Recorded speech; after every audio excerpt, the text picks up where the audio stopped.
Sobre vícios, tem mais uma coisa. A gente tem 3 cérebros, que é o nosso cérebro reptiliano, que comanda o nosso corpo físico, músculos, membros, respiração. O nosso cérebro límbico, que comanda a nossa parte emocional. E o nosso neocórtex, que comanda a nossa parte lógica e racional. Então, o que acontece? Quando você recebe um estímulo externo, ele entra primeiro no cérebro límbico, que é das emoções, daí vai para o neocórtex, que é a da razão, e lá no neocórtex você toma uma decisão, como você vai reagir, como você vai se comportar diante disso. E aí vem para o teu cérebro reptiliano enviar os sinais para todo o corpo e fazer com que aquela ordem do neocórtex se realize, se cumpra, né? E você age de acordo, seja caminhar, andar, falar, erguer o braço, sei lá, fazer o que você vai fazer. Só que quando a tua emoção ela vem tão forte ali, o estímulo externo traz uma emoção tão forte, ele ativa direto a amígdala, que é uma parte responsável pelas emoções de uma forma mais intensa, pela emoção mais primitiva que a gente tem, que é a reação de luta ou fuga. E aí, quando a amígdala ativa, não passa para o neocórtex, ou seja, você não tem condições nem a oportunidade de racionalizar, de pensar sobre aquilo ali. Você vai direto, essa reação, esse estímulo externo vem direto da amígdala para o reptiliano tomar a decisão. Então a amígdala é como se fosse assim, é aquela pessoa que está ali, sabe o instrutor da autoescola? Ele diz, ó, vai dirigindo o carro aí, vai acelerando, vai freando, vai fazendo as coisas, né, vai aprendendo aí e tal. Só que quando o instrutor está ali do lado, ele tem um freio e uma embreagem do lado dele também, né? Aí quando ele vê que o cara ali tá fazendo cagada, o cara não sabe o que ele tá fazendo, ele tá colocando em risco, ele vai matar os dois, o que o instrutor faz?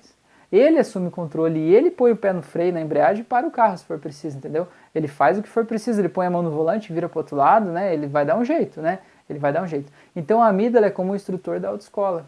Quando ele sente que o piloto, que é você, está colocando o sistema todo em risco, risco de vida, risco de acidente, ele assume o controle. E quando a amígdala assume o controle, meu amigo, você não manda mais nada. Você é menos do que ninguém. Você perdeu todas as oportunidades de decidir. E é aquele momento que a gente chama de fissura, que é aquele momento que o teu sistema ele está louco para ter aquele vício. Seja o cigarro, seja o álcool, seja a droga, seja lá o que for, sexo, pornografia, masturbação, seja lá o vício que for, roer as unhas, né?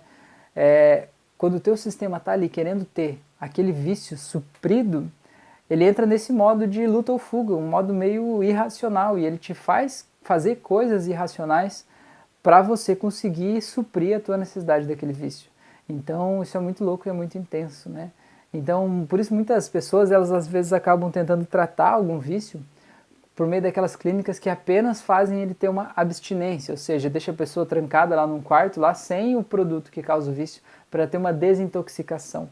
Agora, isso é um problema muito grande, assim, porque o vício ele tem 3 pilares, que é o fisiológico, o hábito e o psicológico. O fisiológico é justamente, por exemplo, quem fuma tem o vício na nicotina. A nicotina, a substância nicotina, é um vício fisiológico, físico, né, da pessoa ali, que é o químico, na verdade, me desculpa, é químico, hábito e psicológico. Então, o químico, a nicotina é o vício químico da pessoa, certo? E aí, esses locais que fazem isso cuidam somente desse lado químico, e aí os outros 2 pilares do vício continuam sem ser trabalhados, que é o do hábito e o psicológico. O que é o psicológico? É o pensamento, a tua situação emocional que te fez ir para o vício. O que você está querendo descarregar naquele vício? Isso é o psicológico. E o hábito é tudo que você já aprendeu com aquele vício. Por exemplo, tem gente que durante o trabalho, em algum momento, dá uma escapadinha do trabalho e vai fumar com as pessoas. E aquilo acaba virando um hábito. Né? O hábito da pessoa naquele horário ela tem que fumar. Ou quando ela acorda ela precisa fumar. Ou depois do almoço ela precisa fumar e tomar um cafezinho, por exemplo. Ela criou hábitos na rotina dela. E se você não muda esses hábitos, não trabalha eles, é muito difícil para essa pessoa conseguir ficar sem aquele vício, porque esses hábitos são meio que gatilhos que já estão ali prontos, dando uma reação automatizada para ela ir fazer aquele vício dela. Então ela precisa lutar contra isso, é muito difícil, sabe? É muito complicado.